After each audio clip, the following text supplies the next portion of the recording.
Kailangan kasi kapag create ka ng isang neutral ground, dapat hindi ka malayo dito. Kailangan at any given moment, makakapunta ka dun sa iyong safe zone kasi doon ka ligtas.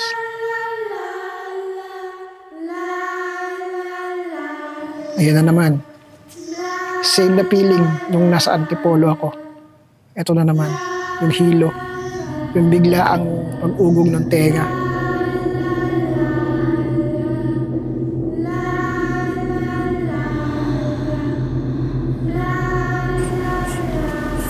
And umiinit yung lana.